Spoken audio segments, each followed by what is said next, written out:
It all began with the familiar symphony of waves caressing the sand and the briny scent of the Sea of Galilee. John, still in his youth, was there, as he had been on countless other days, toiling alongside his brother James and their father Zebedee. John wasn't simply forsaking a profession. He was plunging headfirst into a divine unknown. Before he would write extensively about grace, John was prone to impulsivity.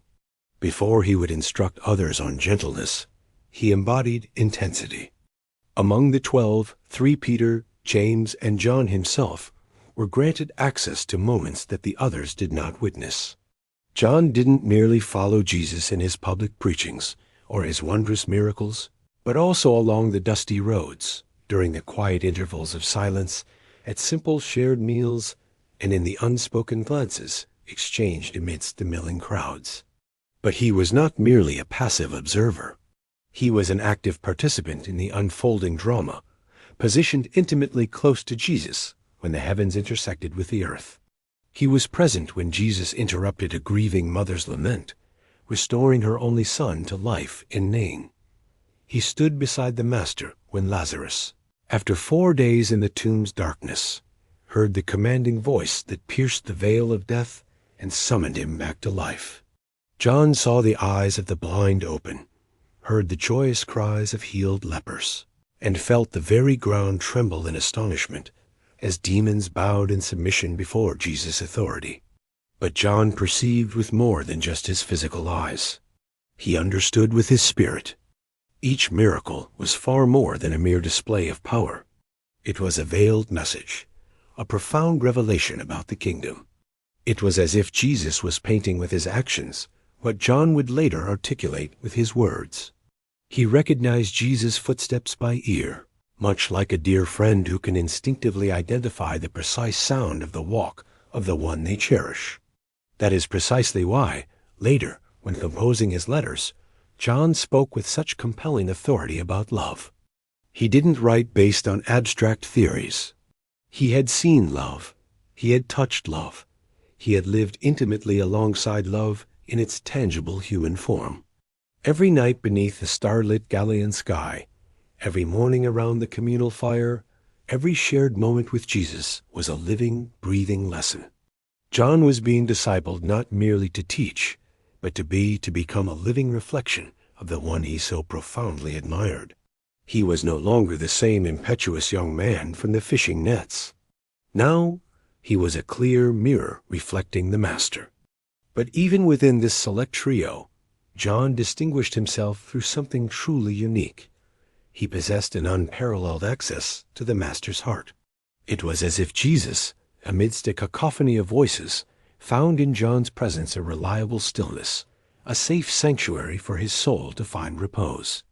John was the disciple famously depicted reclining upon Jesus' chest, the one who could discern the Savior's very breathing, who felt the steady rhythm of his heart. This intimacy was not merely physical. It was deeply spiritual, profoundly emotional, almost visceral. John absorbed every nuance, every word articulated by Jesus, every subtle gesture, every profound silence. He observed with keenly attentive eyes, but also with an exquisitely open heart.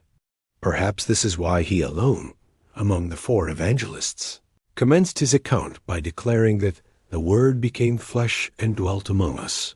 He grasped something profoundly essential about the very nature of Christ, not merely what Jesus accomplished, but who he was. John beheld Jesus in his magnificent glory when the Master was transfigured upon the mountain before his very eyes. Yet he also witnessed him in his agonizing torment, sweating blood in the Garden of Gethsemane. He did not flee when circumstances grew dire. He remained steadfast. He persevered. If you like inspiring biblical stories like this one, subscribe to the channel right now and leave a like on this video. John harbored a fervent fire within him, a fire that, in its nascent stages, burned more from unbridled impulse than from tender compassion. He and his brother James were affectionately, or perhaps pointedly, nicknamed by Jesus as Boanerges, which translates to sons of thunder. This epithet was no arbitrary label. It mirrored two personalities who refused to tolerate disrespect, who championed their convictions with zealous passion, yet also with unyielding rigidity. On one occasion, while passing through a Samaritan village that refused hospitality to Jesus, John and James reacted without a second thought. They brazenly requested permission to summon fire from heaven to consume those people. That was the ardent heart that beat within the young apostle, someone who believed that divine justice equated to immediate, destructive retribution. But Jesus corrected him, not with harsh rebukes, but with a look that communicated volumes, a gaze that did not extinguish his fervor, but skillfully redirected his strength. And what an astonishing contrast! A humble fisherman from a small Galilean village, being summoned by the Messiah himself to revolutionize the world. Jesus did not extinguish the innate fire within him. He merely purified it, so that instead of consuming, it would illuminate. The daily fellowship with Christ served as the crucible where John's fiery temperament was refined. He bore witness to Jesus' boundless patience with the weak, his profound compassion for the outcast, his unwavering forgiveness for those who betrayed him. All of these profound lessons began to permeate John's heart, like seeds slowly taking root in soil previously hardened by pride. John came to understand that true power resided not in assertive shouting, but in empathetic listening, not in swift judgment, but in deep understanding. He began to perceive that heavenly authority stemmed not from forceful imposition, but from a selfless love that serves. And little by little, that impetuous disciple was being reshaped into the apostle of the heart. The internal fire within him did not extinguish. It was transmuted into a vibrant, living flame of love, burning brightly in every word, every gesture, and every letter he would later compose. The thunder still resonated in his soul, but now it was employed to proclaim good news, not to lay waste to cities. It was as if the Creator had chosen to initiate his transformation with unassuming individuals in commonplace surroundings, yet possessing willing hearts. John unknowingly was embarking on a journey that would lead him to walk upon turbulent waters, witness the dead restored to life, absorb eternal truths, and ultimately pen revelations that would resonate across millennia. But in that precise moment, all he possessed was an unadorned faith, a raw, untheorized belief, devoid of concrete certainties, resting solely on the captivating gaze of that man called Jesus. It was in the very waters of Galilee that John found himself caught, not by his father's fishing nets, but by the celestial nets of heaven. Not by fish, but by a purpose he couldn't yet comprehend, but which already pulsed vibrantly within his chest. He couldn't have imagined it then, but that silent affirmation would fundamentally alter everything. His hands, calloused from endless labor, gripped heavy nets, soaked, encrusted with scales, yet brimming with hope. Fishing was his entire world. There was nothing beyond it, until that particular day. The sky seemed no different. The wind blew with its usual cadence, but an inexplicable shift permeated the air. That's when a man approached. His eyes held an uncommon depth, his presence quietly commanding. He didn't deliver a grand oration, didn't offer promises of riches, nor did he demand assurances. He simply uttered, "Follow me, and I will make you fishers of men." John exchanged a glance with James. Neither spoke a word, yet a profound certainty ignited within them, requiring no explanation. Without hesitation, without calculating the inherent risks, they abandoned their nets. They abandoned their boat. They abandoned everything. Before we continue, write in the comments which city and state you are watching this video from. Take the opportunity and subscribe to the channel so you don't miss more videos like this one. That singular moment transcended a mere choice. It was a profound severance from the ordinary, a rupture with the predictable. He is widely recognized as the disciple of love, yet this wasn't always his defining characteristic. With every step taken alongside the Master, John was undergoing a profound transformation. John was more than just a disciple. He was an integral part of Jesus' inner circle. This daily companionship with the Son of God profoundly shaped every facet of his being. John witnessed the impossible unfold before his very eyes more times than he could possibly count. There was a day when everything crystallized with astonishing clarity. The summit of the mountain, Jesus' face radiating brilliance like the sun, his garments gleaming with an otherworldly light, and Moses and Elijah appearing in resplendent glory. What had been utter despair now transformed into vibrant, palpable, resurrected hope. John was among the very first to witness this. When Mary Magdalene raced back, proclaiming that the body had vanished, he and Peter sprinted toward the tomb. He was the guardian of what he had seen, heard, and touched. There, when many were divided between adherence to Jewish tradition and the nascent faith in Christ, his voice brought vital balance. John was now an old man, his hair white as freshly fallen snow, his hands marked by decades of devoted service, and his heart still aflame with fervent passion. Most of his beloved friends had been martyred, and the generation that had walked alongside Jesus was gradually fading away. He does not attempt to impress with intricate arguments, but rather steadfastly insists on the absolute essentials. God is light. God is love. Walk as he walked. He cared intimately about the very names of each person, about the specific households where the gospel was lived out, about the precise manner in which hospitality was wholeheartedly practiced. John was not chasing after impressive numbers. He cared profoundly for individual people. While Matthew, Mark, and Luke meticulously narrated the facts in a more chronological fashion, John plunged directly into the heart of the matter. He began by declaring that the Word was with God and was God, thereby delving into a spiritual depth that revealed the divine identity of Jesus with unparalleled clarity and breathtaking beauty. He bestowed upon us timeless phrases that have resonated across centuries. In the beginning was the Word. God is love. He who abides in love abides in God. I saw a new heaven and a new earth. His gospel unveiled the most intimate facets of Christ's character. His letters imparted truth with profound affection, and his revelation granted us unwavering hope amidst overwhelming chaos. But more than mere words, John left behind an enduring example, the example of someone who began as impetuous and evolved into boundless love, who was molded not by fleeting fame, but by intimate living with Jesus, who lived with intense fervor, but concluded his life with profound gentleness. His legacy transcended mere doctrine. It was a living embodiment of life itself. These letters reveal a John distinctly different from the impulsive young fisherman of his youth.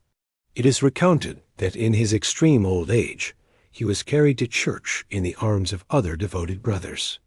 And even without the physical strength for lengthy sermons, he would repeat only one simple phrase, his voice trembling but his gaze firm. Little children, love one another. When they respectfully inquired why he perpetually uttered the same thing, he replied, because that is the commandment of the Lord, and if you do only that, it is already enough. John departed, but his brilliant light persisted, not like a torch that flickers and extinguishes, but like a steadfast lighthouse that remains perpetually lit, unfailingly pointing towards love, towards truth, towards Jesus. If you appreciate biblical stories, such as this one about the Apostle John, I invite you to subscribe to our channel so you don't miss the next videos. Please leave your like and share this video with a friend. May God bless you. Now, he is the venerable old apostle, his face etched with wrinkles and countless memories, but still burning brightly for Christ. His pen wields a gentle touch, but his words possess immense weight. He speaks of truth as something utterly inseparable from love, two sides of the very same essential essence. His readers undoubtedly felt this resonance when they absorbed his letters. It was not merely instruction. It was like hearing the comforting voice of a loving father in a clamorous, noisy era. John was the final living link to the very genesis of everything, and as he wrote, he painstakingly kept alive the sacred flame ignited by Jesus. Because for John, to teach was intrinsically to love, to correct was fundamentally to protect, and to write was to embrace with the warmth of words. John writes as one who implicitly declares, "I saw him, I touched him, I heard his voice, and I implore you to remain in him."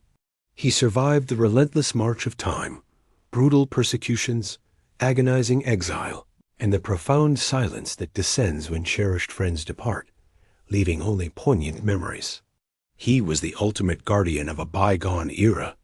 Imagine the immense weight of that responsibility, carrying within his mind the very words of Jesus, the distinct sound of his laughter, the intricate details of each miracle, and knowing that no one else remained alive to corroborate everything. The piercing gaze of Jesus, the echoes of his footsteps on the road to Emmaus, the comforting taste of the broken bread, all of these rested solely within John's memory. Yet he did not remain silent. Instead of hoarding these sacred treasures solely for himself, he wrote, he preserved, he testified. And what he bequeathed to posterity was not merely a historical record. It was an unparalleled spiritual treasure. For him, faith was not an abstract theory. It was profoundly practical. It was lived experience. And he confronted with gentle firmness. He exposed the false teachers who denied that Jesus had truly come in the flesh, who distorted the gospel, and who confused the spiritually weak. But he did this with the unwavering zeal of a shepherd protecting his flock, not with the harsh severity of an unforgiving judge. With each carefully crafted line, John meticulously drew his readers back to the unwavering core of the faith. Love. But not just any love, true love, the kind that unequivocally manifests itself in actions, that seamlessly translates into selfless service, that stands unafraid in the face of truth. He famously declared, "He who says he is in the light and hates his brother is still in darkness." He was resolute, but he was pure in his motives. What remained now was a burgeoning young church, brimming with enthusiasm, yet also besieged by pervasive threats, insidious false teachings, debilitating internal divisions, and insidious spiritual apathy. It was time for a father figure to address his children. And so John wrote, not with the austere formality of a seasoned theologian, but with the profound tenderness of a wise elder. His words were laden with undeniable truth, yet deeply immersed in an overflowing love. He began by affectionately addressing them as "my little children," an endearing expression that recurred throughout his writings. Like one who cares, embraces, and meticulously protects with every stroke of his pen. But the Roman Empire found no charm in his advanced age. His unwavering faithfulness to Jesus was deemed an inconvenience, a volatile risk.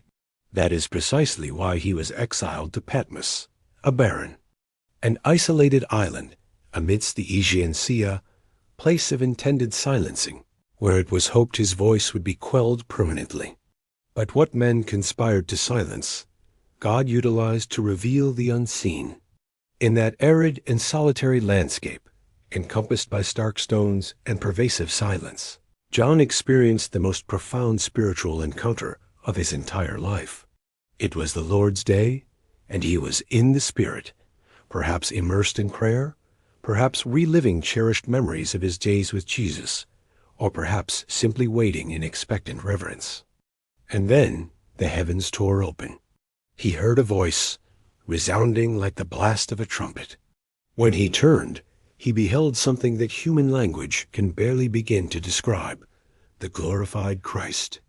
No longer the carpenter from Galilee, nor the companion of dusty roads, but now the resplendent King of glory, with eyes like searing fire, a face shining like the sun, and a voice like the thunderous roar of many waters. John collapsed as though dead, but he was gently touched by the very hand that had once washed the feet of his disciples, and he heard, "Do not be afraid." There the revelation commenced. John saw 7 churches, 7 lampstands, 7 stars. He witnessed letters being dictated directly by the Lord of the Church instructions, sagacious advice, tender rebukes, and glorious promises.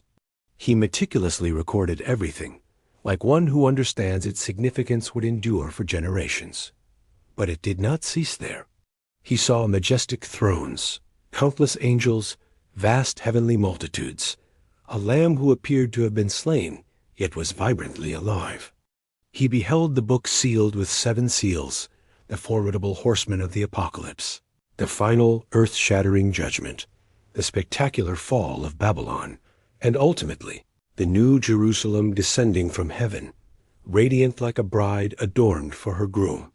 It was as if the entirety of God's eternal plan was poured into his mind in visions so overwhelmingly intense that they could scarcely be contained on mere paper. What was intended as an end became an astonishing new beginning. John, exiled and utterly alone, became the conduit for one of history's most widely read and intensely debated books. Revelation was not a product of despair. It was the overflowing fruit of profound communion. God removed John from the temporal world to unveil what would transpire beyond it. And even imprisoned on a desolate island, John saw the sovereign throne that governs all. He was not one to sow discord. He was one to unify disparate parts, to remind everyone of the essential truth, that faith in Jesus surpassed any ritual or custom. Another crucial detail is that John remained steadfast for decades, while all the other apostles were systematically killed one by one. He witnessed friends depart, leaders endure persecution, and churches grapple with internal strife. But even burdened by the weight of years and profound longing, John persisted. He gradually became the last of the apostles, and with that, he accrued even greater respect, more profound authority. Unlike other leaders who sometimes diminish with the passage of time, John seemed to deepen. The older he grew, the more centered, the more loving, the more profoundly he mirrored the Christ he had so intimately known. It's truly remarkable how, in an era defined by martyrs, epic missionary journeys, and monumental events, John favored the quiet faithfulness of everyday living. He led through his letters, through his counsel, through his cherished memories. He was the type of man who, when he spoke, everyone ceased their activities to listen, not out of compulsion, but because they knew he had walked with Jesus. He knew him intimately. John's leadership was akin to the gentle breeze that follows a storm. It did not impress with its sheer force, but with the profound peace it left in its wake. And more than simply disseminating doctrine, John propagated the very essence. Love one another. This was not a theoretical commandment. It was the summation of his entire lived experience. The mission now was this: to be the echoing voice of the love that had triumphed over death. Amidst the explosive expansion of the early church, with apostles courageously proclaiming the gospel, signs and wonders manifesting, and persecutions intensifying, John pursued a distinct path. He wasn't the voice that resonated the loudest, nor the face most frequently seen in the bustling crowds. But behind the scenes of faith, there existed a silent, steadfast pillar supporting an immense weight. That pillar was John. While Peter assumed the role of the church's spokesman in Jerusalem, and Paul carried the gospel to the Gentiles, John cultivated another form of leadership, that of consistent presence, attentive listening, and sagacious counsel. He didn't seek a public platform, yet he was always nearby when something significant transpired. It was he, for example, who stood alongside Peter during the episode with the paralyzed man at the temple gate. While Peter declared, "I have neither silver nor gold, but what I do have I give you," John was silently praying, sustaining with his faith. His name didn't appear frequently in the accounts, but his influence was deeply felt. He was the kind of leader who mentored other leaders. John arrived first, but hesitated to enter. He waited for Peter, respecting the moment. But when he finally peered inside and saw the neatly folded burial cloths, he believed. This marked the genesis of a new mission.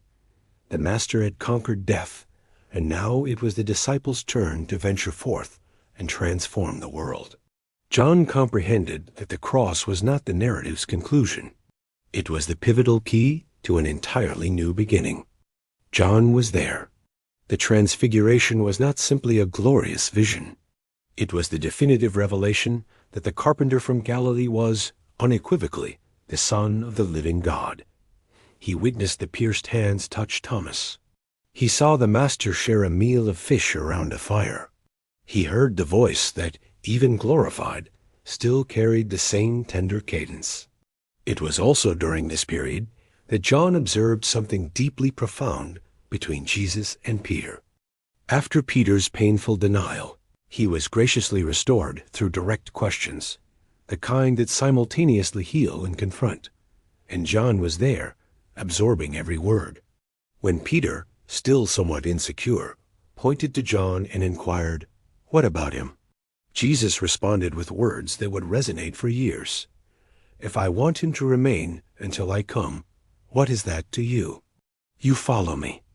John not only heard these words, he lived them. While the other apostles embarked on missions, dispersing across the world, John adopted a more understated, yet no less potent, role. He remained with Mary, tending to her like a devoted son, and later, he became a foundational figure among the Christians of the burgeoning new generation. He wasn't the most eloquent orator, nor the most adventurous traveler, but he was the one who carried the living memory of Jesus. When someone yearned to know what the Master's laughter sounded like, or the particular sparkle in his eyes, it was to John that they invariably turned. He was the living bridge between the historical Christ and the resurrected Christ. And John saw, and he never forgot. And later, he also witnessed something that shattered his heart. Jesus, bleeding, nailed, dying right there at the foot of the cross. While others fled in terror, John remained. He stayed, even when all hope seemed extinguished. He looked up, his eyes burning with anguish, his chest aching with profound grief, seeing the one he loved so dearly suffering in an indescribable manner. At that moment, Jesus had already endured beatings, humiliation, and a crown of thorns. His body was bleeding profusely from every wound, and each breath was a desperate struggle. Yet even amidst this agonizing torment, he looked at John. It was a gaze that pierced through the pain and found the very heart of the beloved disciple.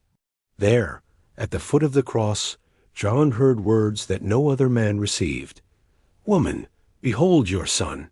Son, behold your mother." It was more than a gesture of loving care. It was a sacred entrustment. Jesus committed his mother to the one who had remained faithful, and he entrusted John to the one who had given him birth. In that instant, a new, unbreakable bond was sealed. John was no longer merely a follower. Now he was the guardian of what Jesus held most dear. He took Mary into his own home, acting as a loyal son, and it is likely that there, in those quiet and sorrowful conversations with Mary, John heard unique accounts of Jesus' childhood, of the Annunciation, of the Savior's very first cry.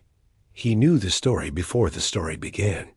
The John who stood steadfast at the cross was no longer the same impetuous young man who had once desired fire from heaven. He was a man forged by suffering, matured through unwavering faithfulness. While soldiers cast lots, leaders mocked, and the sky darkened ominously, John stood firm. He could not save Jesus, but he could honor him with his unwavering presence, and for the Master, that was enough. It was there, before the flowing blood, that John grasped the profoundest form of love. Not the love that speaks eloquently, but the one that gives itself completely. The tomb lay empty, the stone rolled away. In the days that followed, he saw Jesus repeatedly. John's mission was not characterized by grand journeys or fiery sermons. It was defined by constancy, by presence, by unwavering care. John was also a pivotal presence in the early church's first major theological debates, such as the one concerning Gentiles and circumcision. Time had truly marched on. When John penned his letters, he was already the last of the living apostles. The first letter of John is a profound immersion into the very heart of the gospel. Already in the second and third letters, he specifically addressed individuals, unequivocally demonstrating that his concern was deeply personal. John lived longer than any other apostle. While all of his mission companions tragically met their end through martyrdom, he persevered. John authored a gospel profoundly distinct from the others. Until his very last days, John was affectionately known as the beloved disciple.